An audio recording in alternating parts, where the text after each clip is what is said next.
దాదాపుగా 85 చోట్ల పాడేరు నియోజకవర్గంలో ఈ ఎన్నిక జరిగితే మన పార్టీ తరపు నుంచి 57 స్థానాలు మనం గెలిచాం. ఈరోజు మామూలుగా అయితే ఈ ఓవరాల్ ఎమ్మెల్సీ స్థానాలు కూడా ఏదైతే జరుగుతూ ఉందో, పోటీ జరుగుతూ ఉందో, ఇందులో మామూలుగా అయితే ఎవరు తెలుగుదేశం పార్టీ పోటీ పెట్టకూడదు. నైతిక విలువలు ఉన్న ఏ పార్టీ అయినా పోటీ పెట్టకూడదు. ఎందుకంటే 600 చిల్లర స్థానాలు మనం గెలిచినాం. వాళ్ళు గెలిచింది కేవలం 200 చిల్లర స్థానాలు వాళ్ళు గెలిచినారు. మనకు వాళ్ళకు మధ్య తేడా దాదాపుగా 387 స్థానాలు వాళ్ళకు మనకు తేడా ఉంది. గెలిచిన వాళ్ళంతా కూడా మన పార్టీ గుర్తు మీద, మన పార్టీ జెండా మీద గెలిచిన వాళ్ళు. వాళ్ళ సైడ్ అయినా అంతే, మన సైడ్ అయినా అంతే. మరి అటువంటప్పుడు మెజారిటీ లేనప్పుడు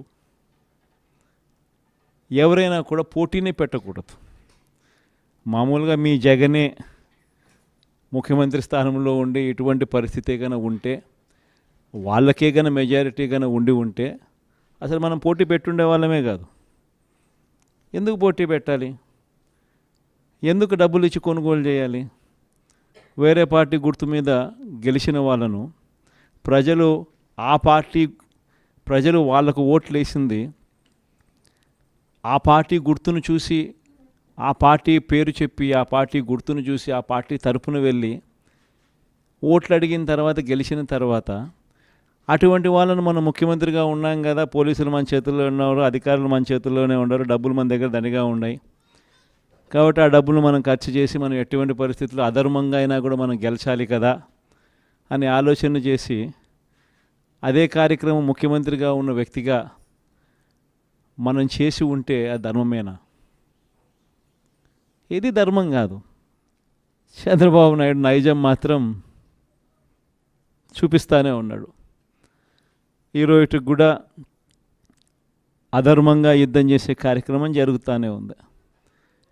అధర్మంగా యుద్ధం చేసే కార్యక్రమంలో భాగంగా మన పార్టీ తరపు నుంచి ఎవరైతే గెలిచినారో వాళ్ళందరికీ ఫోన్లు చేయడం, లేదా వాళ్ళ దగ్గరికి మనుషులను పంపించడం, నీకు 5 లక్షలు ఇస్తా, నీకు 10 లక్షలు ఇస్తా, వస్తావా అని పిలవడం, అడగడం.